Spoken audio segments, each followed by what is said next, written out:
Assalamualaikum warahmatullahi wabarakatuh. Salam sejahtera untuk semuanya. Saya Pak Ali dari Insight Chamber. Pelajaran sekolah jadi mudah. Oke.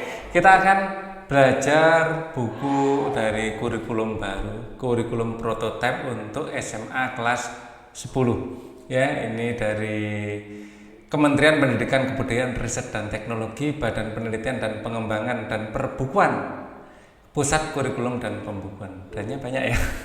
Matematika ya, karangan Diki Susanto dan kawan-kawan. Ini adalah buku hasilnya ini sudah bisa di-download ya di internet. Pak Ali juga download. Hak cipta pada Kementerian Pendidikan ya. Ini adalah cetakan pertama tahun 2021. Oke, jadi ini ada jilid 1 ya. Cetakan pertama, kita berharap nanti ada cetakan-cetakan berikutnya. Oke. Nah, di sini daftar isinya kita kelas 10 ini akan belajar ya tentu saja di semester 1 eksponen dan logaritma. Ini sudah kita pelajari di kurikulum K13, ini adalah materi kelas 9 ya. Eksponennya, logaritmanya baru sekarang ini ya. Kemudian kita lanjutkan bilangan barisan dan deret. Ini sudah kita pelajari di SMP kelas 8. Jadi nanti kita akan perdalam ya pola bilangan ya di SMP kelas 8 semester 1. Kemudian vektor dan operasinya yang sebelumnya ini masuk matematika peminatan ya, sekarang menjadi ya matematika wajib ya ini. Oke, kemudian ada vektor dan sistem koordinat, operasi vektor. Kita lanjutkan trigonometri ya, trigonometri diberikan di awal karena ini trigonometri basic ya, sangat basic. Kita belajar fisika ya, kalau belum memahami trigonometri ini akan kesulitan ya. Jadi memang mana yang lebih dulu, trigonometri di bab pertama atau kedua mungkin di fisika sudah kita butuhkan, tapi di matematika baru bab keempat. Biasanya guru fisika harus merangkap jadi guru matematika ini untuk trigonometri ini, karena sudah muncul di fisika. Mungkin kalian pas belajar ini nanti di fisika sudah ada. Kemudian sistem persamaan dan pertidaksamaan linear ya, di kurikulum sebelumnya ini juga masuk kelas 10. Kemudian fungsi kuadrat ya.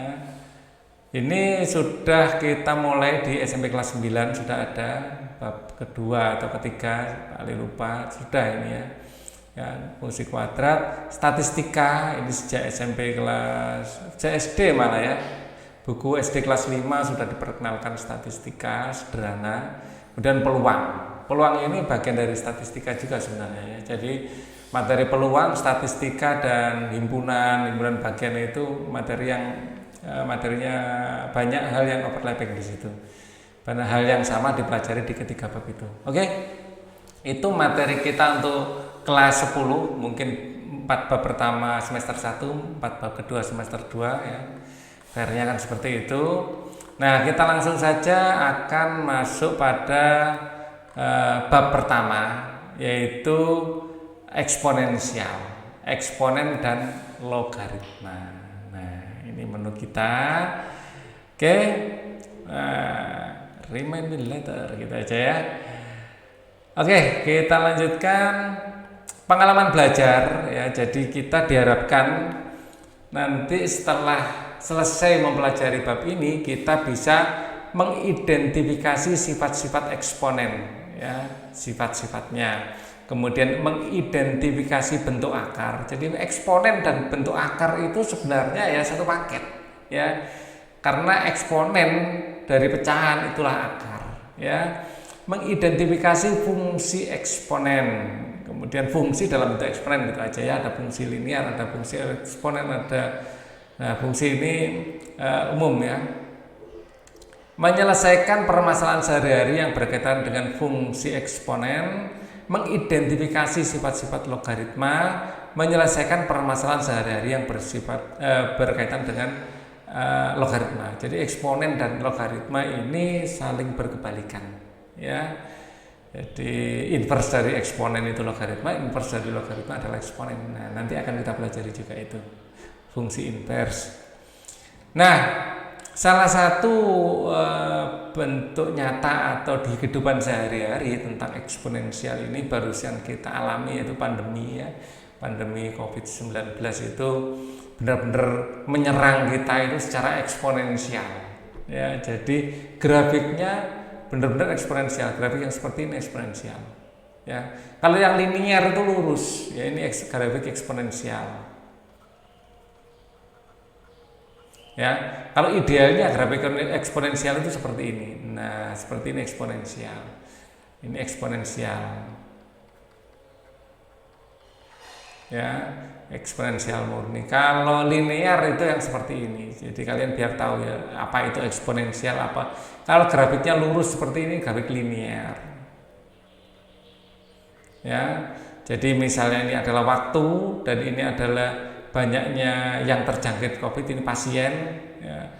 Dengan bertambahnya waktu pasien yang terkena COVID itu secara eksponensial bukan linear ya. Oke. Kita lanjutkan grafik eksponensial penyebaran COVID-19. Ini kita gunakan sebagai contoh karena ini sangat besar pengaruhnya di dunia. Pada tahun 2020 dunia dihadapkan dengan wabah virus COVID-19 yang menyebar di hampir seluruh negara di dunia, termasuk Indonesia ya. Di Indonesia kasus penularan COVID-19 masih cukup tinggi, belum menunjukkan penurunan yang signifikan, bahkan cenderung naik saat buku ini ditulis ya, tahun 2021. Kita ada varian Delta yang sangat memilukan. Pada awal penularannya, grafik perkembangan penularan COVID-19 digambarkan sebagai bentuk yang eksponensial ya. Bentuk eksponensial menggambarkan situasi peningkatan suatu kuantitas secara pesat dalam kurun waktu tertentu. Ya, dengan bertambahnya waktu dia naiknya pesat seperti ini. Ini eksponensial. Mengapa demikian? Bagaimana bentuk eksponensial itu ya seperti ini ya, bentuk eksponensial. Oke. Selain untuk mengamati pertumbuhan bakteri atau virus ya, para peneliti biasanya mengamati berapa banyak bakteri yang akan tumbuh setiap jamnya. Para peneliti mampu memprediksi. Nah, ini pentingnya ya, kita bisa memprediksi kalau kita tahu korelasinya dengan rumus-rumus matematika. Berapa banyak bakteri yang akan tumbuh pada jam tertentu dengan perhitungan matematika atau sebaliknya, menentukan waktu yang dibutuhkan sehingga bakteri tertentu dapat tumbuh. Ya, oke. Kita akan lanjutkan.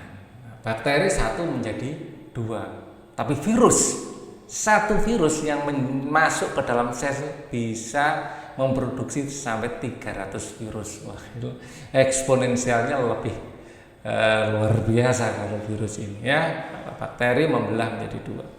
Demikian pula untuk memprediksi jumlah penduduk suatu wilayah beberapa tahun kemudian. Perhitungan matematika dapat digunakan untuk menentukannya. Dengan melakukan pengamatan tertentu, hal tersebut tidaklah mudah.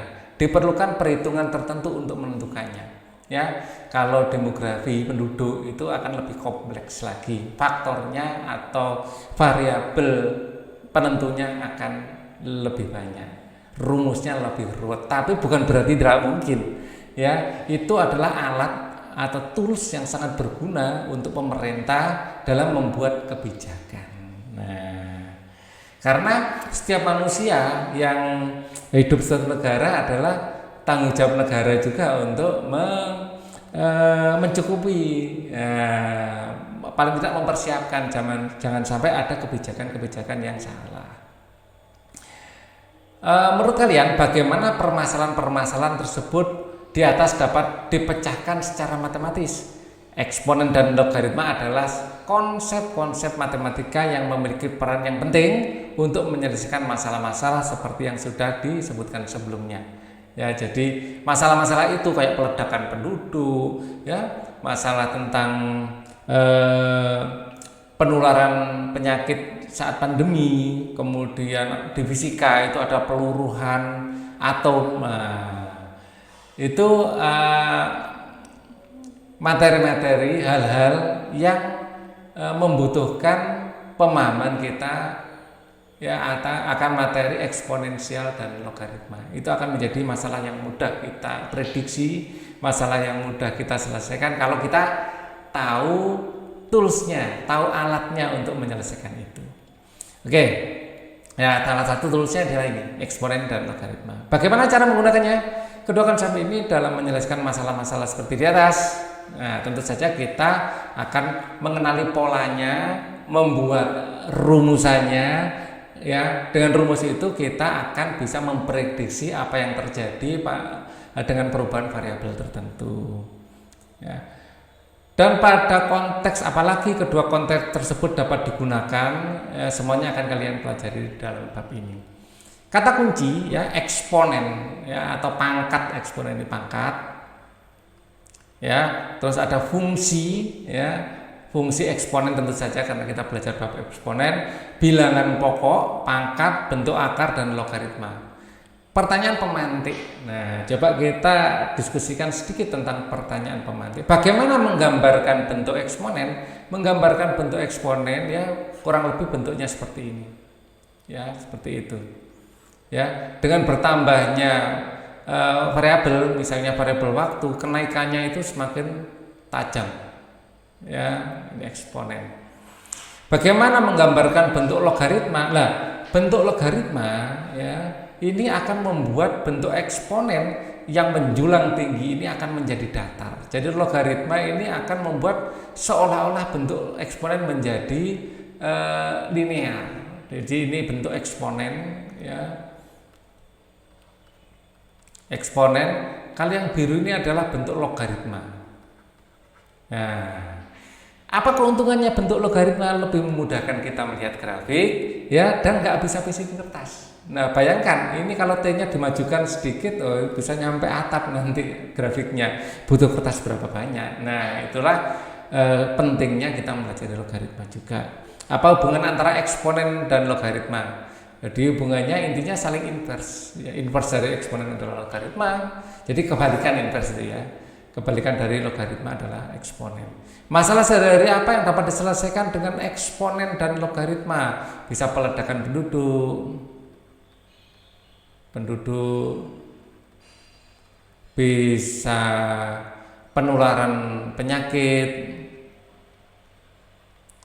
menular ya, penyakit menular,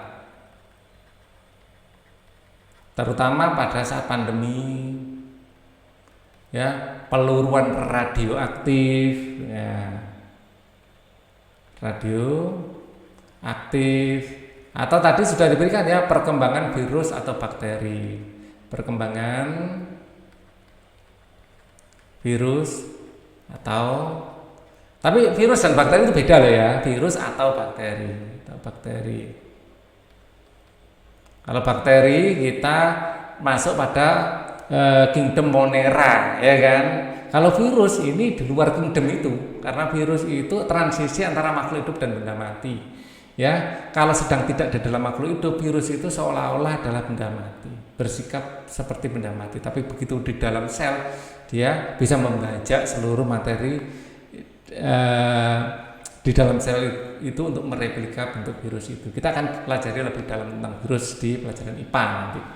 Peta konsep eksponen dan logaritma dibagi menjadi dua tentu saja. Ya, kita pelajaran eksponen dan logaritma. Kita akan pelajari sifat-sifat eksponen di video ini ya, fungsi eksponen mungkin di video berikutnya, bentuk akar di video berikutnya lagi. Ada sifat-sifat hubungan antara eksponen dan logaritma di video berikutnya lagi. Ya, eksponen sekarang. Ayo mengingat kembali perkalian berulang adalah perkalian yang dilakukan secara berulang dengan faktor yang sama. Perhatikan contoh berikut ini. Ya, ini ada contoh. Kalau 2 kali 2 kali 2 sampai 6 kali ya, 1, 2, 3, 4, 5, 6, berarti ada 6 faktor, bisa tulis 2 pangkat 6. Kalau cuma 2 kali 2 ya 2 pangkat 2. Kalau 2-nya 3 kali, 2 kali 2 kali 2 ya 2 pangkat 3. Seperti itu ya, jadi pangkat itu menunjukkan berapa banyak faktor atau berapa perkalian itu diulang. Bilangan yang sama tentu saja. Kalau ini 5, ditulis 1, 2, 3, 4, 5, 6, 7, 8. Karena 5 itu dikalikan sampai 8 kali, bisa kita tulis 5 pangkat 8. 15, 1, 2, 3, 4. 15 nya ada 4 ya. dikalikan menjadi 15 pangkat 4. 7-nya ada 10 di sini. Kita hitung 1 2 3 4 5 6 7 8 9 10. Karena dikalikan sampai 10 kali menjadi 7 pangkat 10. Maka A ini kalau dihitung 1 2 3 4 5 6 7, kalau A dikalikan A dikalikan A dikalikan A sampai 7 kali, bisa kita tulis A pangkat 7. Itulah pangkat ya. Jadi A adalah pokoknya, 7 adalah pangkatnya, adalah eksponensialnya. Sekarang sifat-sifat eksponen. Ayo bereksplorasi. Seorang membawa virus masuk ke wilayah A. Virus tersebut menular ke penduduk di wilayah tersebut dengan cepat. Setelah dia mati, orang yang membawa virus tersebut menulari 2 orang lainnya.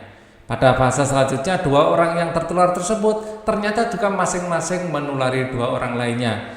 Pada fase berikutnya, 4 orang pada fase sebelumnya menulari masing-masing 2 orang lainnya. Pola penularan tersebut terus berlangsung, di mana tidak ada orang yang tertular hingga 2 kali. Ya, jadi fase penularan yang pertama, pertama 1 orang. Fase pertama 1 orang itu menulari menjadi 2 orang. Ini fase pertama. Kemudian fase berikutnya dari 2 orang masing-masing menulari 2 orang lagi. Nah, kalau kita jumlah 1 2 3 4 akan menulari 4 orang. Fase berikutnya dari 4 orang ini masing-masing menulari 2 orang lagi. 1 2 3 4 5 6 7 8. Jadilah 8 orang. Fase berikutnya kalau masing-masing menulari 2 orang lagi, ya. Nah, ini total pasti 16. Ya, ini masing-masing menulari 2 orang lagi, ya. Nah, ini akan menjadi 16. Kita bisa amati dari sini adalah dikali 2, dari sini ke sini dikali 2, di sini ke sini kali 2, dan seterusnya. Ya, dari sini pasti dikalikan 2 ada 64, 32 maaf, 32, ya, kali 2 kalikan 2 lagi di fase ke-6 nanti ada 64, ya. Di sini nanti kalikan 2 lagi ada 128, ya. Dikalikan 2 lagi 256. Ya, jadi secara umum nanti akan bisa kita simpulkan rumusannya seperti apa, formulanya seperti apa. Kalau kita sudah ketemu formulanya, sudah ketemu rumusnya, ya, maka kita bisa memprediksi nanti. Nah, berapa orang yang tertular tersebut pada fase ke-10? Dari sini jelas penularannya adalah 2 dipangkatkan N. 2 pangkat 1, di sini adalah 2 pangkat 1, di sini 2 pangkat 2, di sini 2 pangkat 3, dan N ini adalah fase penularan adalah N-nya. Di sini ada 2 pangkat 4, di sini 2 pangkat 5. Jadi penularannya adalah 2 pangkat N. Jadi penularan ini nanti pada akhirnya kita sebut sebagai fungsi dalam bentuk N, ya. Fn, ya, adalah 2 pangkat N. Ya, jadi bagaimana, berapa orang yang tertular pada fase ke-10? Tinggal masukkan saja fungsi fase ke-10 adalah 2 pangkat 10, ya, 1024. Ya.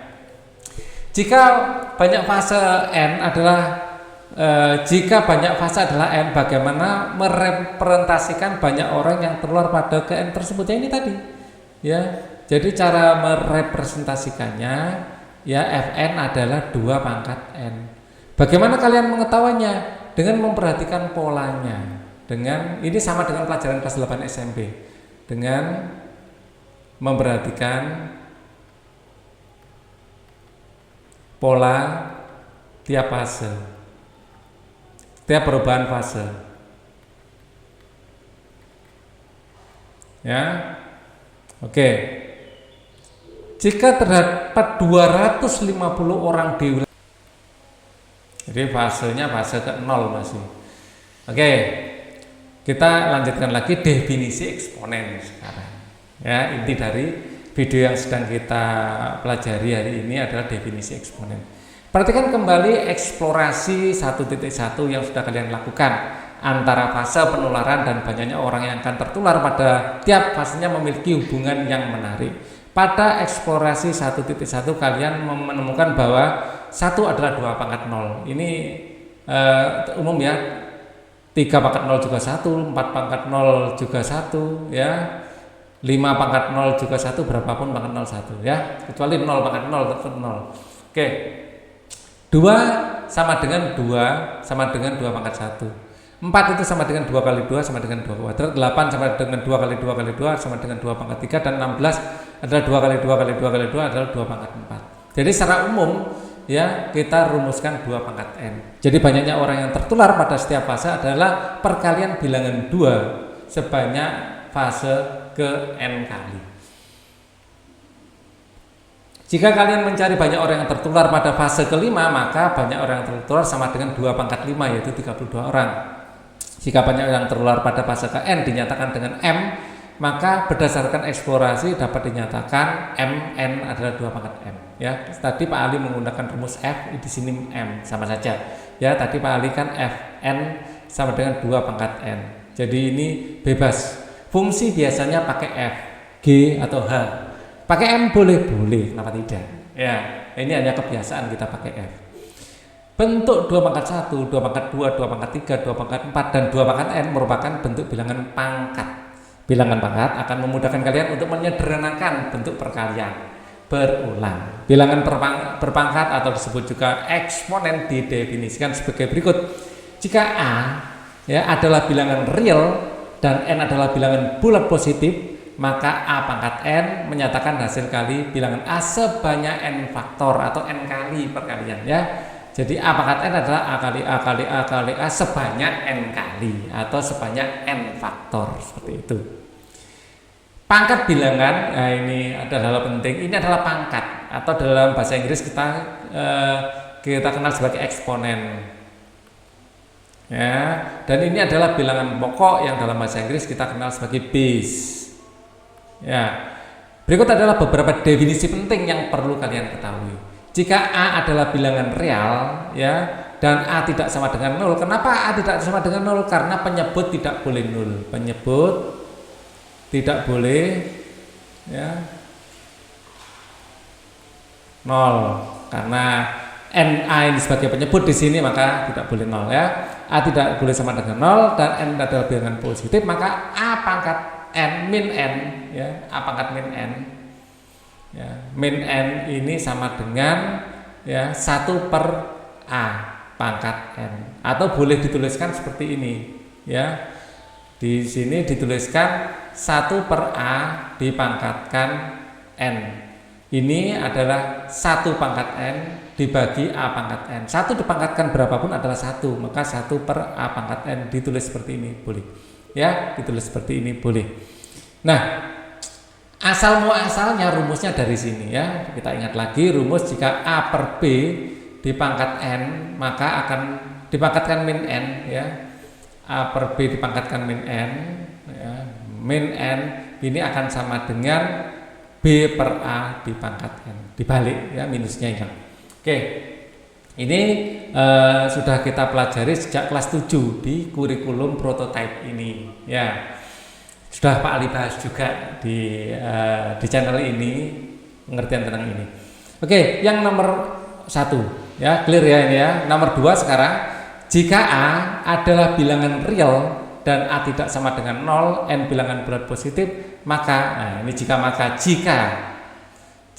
a pangkat 1 per n sama dengan p, maka cara bacanya gitu ya, jika maka panah ini artinya implikasi jika a pangkat 1 per n sama dengan p, maka p pangkat n itu sama dengan a ya.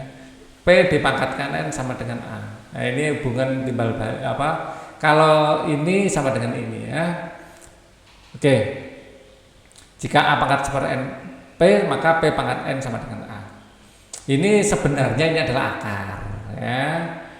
Jika a adalah bilangan real ya, dan a tidak sama dengan 0 karena penyebut tidak boleh 0 ya. Mn bilangan bulat positif ya.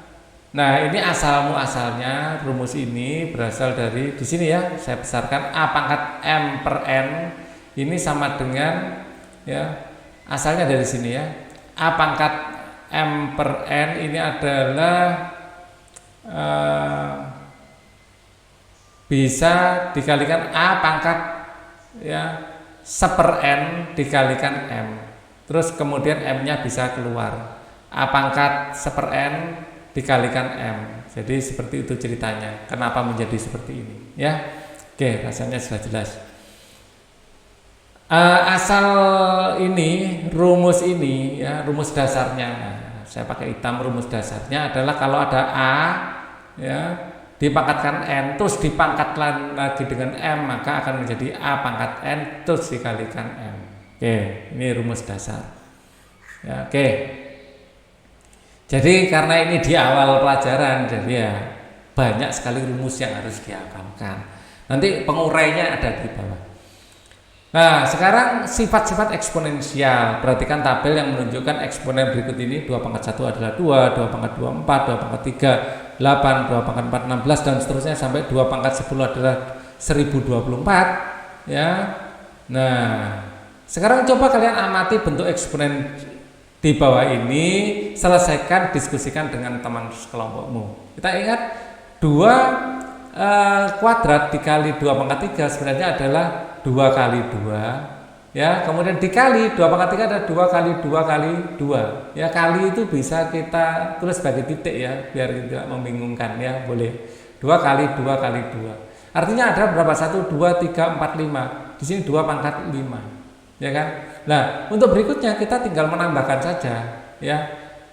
5 ini bisa didapatkan dari 2 tambah 3. Jadi kalau ada 2 pangkat 5 dikalikan 2 pangkat 2, cukup 2 pangkat 5 ditambah 2, sama dengan 2 pangkat 7. Jadi kita kerja lebih cepat karena sudah memahami rumusnya, ya. Jadi 2 pangkat N dikali 2 pangkat M sama dengan 2 pangkat N ditambah M. Nah, rumusannya seperti ini. Oke. Kalau seperti ini bagaimana? 2 pangkat 3 tambah 7 yaitu 2 pangkat 10. Kalau seperti ini rumusannya bagaimana? Nah, di sini adalah 2 pangkat 8 dibagi, ya, 6. Ini adalah 2 kali 3. Jadi ini 2 dikali 3 pangkat 6 sama dengan 2 pangkat 8 dibagi 2 pangkat 6 kali 3 pangkat 6. Nah, akhirnya 8, ya, 2 atau rumus umum, ya. Sekali lagi A pangkat N dikurangi dibagi M. A pangkat M sama dengan A pangkat N dikurangi M.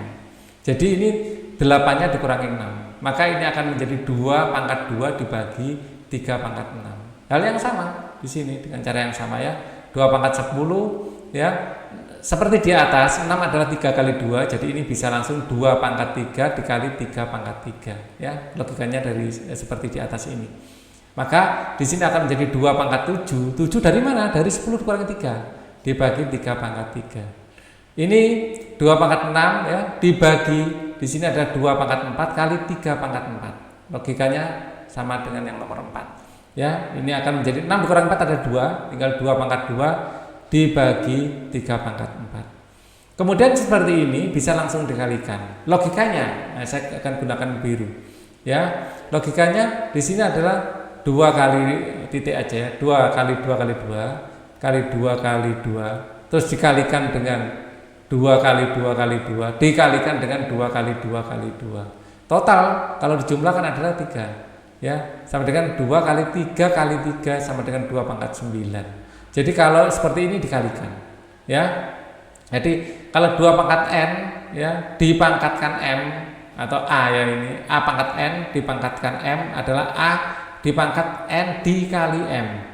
Ini bisa langsung secara cepat karena kita sudah punya rumusnya, akan menjadi 2 dikalikan 4 kali 2 yaitu 2 kali 8. Ini akan menjadi apa? 2 kali 2 dikali 5 akan menjadi 2 pangkat 10. Nah, berdasarkan pengalaman di atas, apa yang dapat kalian simpulkan dari sifat-sifat? Jelas secara umum, ya, A pangkat M dikali A pangkat N adalah A pangkat M ditambah N. Kalau seperti ini akan menjadi A pangkat M dikurangi N, ya, di sini M dikurangi N, dan di sini akan menjadi A pangkat M dikali N. Oke. Nah, akhirnya kita bisa mengenali ada 7 sifat di sini yang harus kita hafal, harus, ya. Jadi ini ditulis dan dipastikan ini hafal. Itu merupakan sifat-sifat yang berlaku pada eksponen. Berikut sifat-sifat eksponen yang perlu kalian ketahui, ya. Kalian sudah membuktikan 1, 2, 3 sudah kita buktikan, ya. Sekarang yang nomor 4. Nomor 4, ya, A pangkat M, ya, ini tadi kayak 6 tadi ya. A kali B pangkat M sama dengan A pangkat M kali B pangkat N. Ya. Kalau ditambahkan misalnya A kali B kali C pangkat N, ini boleh. A pangkat N kali B pangkat N kali C pangkat N. Tambah D boleh juga. A kali B kali C kali D pangkat N. Berarti A pangkat N kali B pangkat N kali C pangkat N kali D pangkat N. Ya terserah mau sampai H sampai X boleh ya. Nah, nomor 5, kalau A per B pangkat M sama dengan A pangkat M bagi B pangkat M. Ya, oke. Jadi ini rasanya mudah dipahami. Nomor 6 dan 7 ini akan kita jadi pembuktiannya ada di belakang nanti. Bukan ada di belakang, itu merupakan tugas buat. Jadi A pangkat M per N dikalikan A pangkat P per N sama dengan A pangkat M tambah P per N. Dengan A lebih besar dari 0, M per N dan P per N bilangan rasional. Ya, dengan N-nya tidak boleh 0. Karena apa? Penyebut tidak boleh 0. Dan A pangkat M per N dikali A pangkat P per Q sama dengan A pangkat M per N tambah P per Q. Dengan A lebih besar dari 0, M per N dan P per Q bilangan rasional dengan N dan Q tidak boleh sama dengan 0. Kita lanjutkan ya. Nah, ayo berpikir kreatif. Sengaja nomor 5 dan 6 tidak kita buktikan karena itu adalah soal untuk pembuktian nanti akan kita buktikan. Ayo berpikir kreatif bagaimana kalian menemukan sifat, bagaimana kalian membuktikan sifat dan 5. Buktikan bersama teman. Oke. Sifat 4 dan 5 akan kita bahas di sini. Sudah kita bahas ya.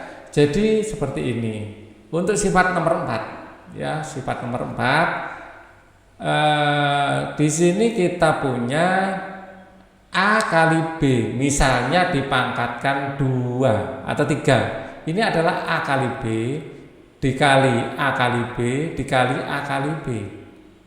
Ya gitu ya. Dikali A kali B. Ini titik aja.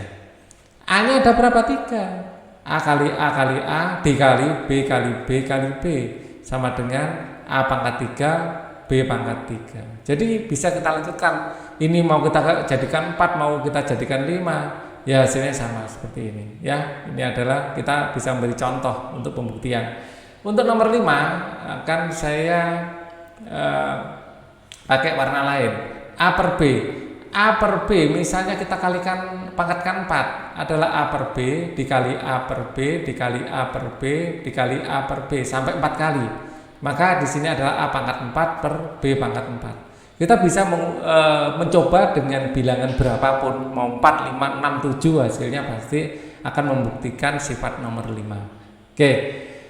Itu jawaban untuk 45. Kenapa sifat itu benar ya? Kita harus membuktikan sendiri ya. Jangan asal percaya saja. Bagaimana kalian membuktikan? Dengan mencoba ya, dengan mencoba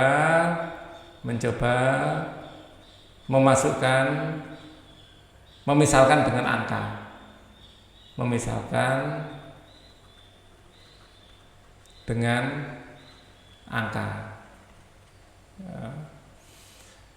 Sederhanakan. Nah, di sini ada bentuk eksperimen yang perlu kita sederhanakan. 2 pangkat 5 kali 2 pangkat 3 bagi 2 pangkat 2. Nah, ini kalau kita ingin kerjanya cepat langsung saja. Kalau dikali itu tambahkan 2 pangkat 5 ditambah 3 dikurangi 2. Sudah beres ini ya. Kalau di atas dikalikan, bawah itu dikurangkan. Kalau di atas sama-sama di atas itu dijumlah, kalau di sini dikurangkan. 5 tambah 3 8, 8 dikurangi 3 adalah 6. Nah, dapat 2 pangkat 6. Sederhanakan ini. Nah, di sini dikalikan ya, dikalikan ke dalam. Jadi X pangkat sepertiga. Nah, ini kita perbesar saja angka kalau terlalu kecil kayak gini enggak enak. Jadi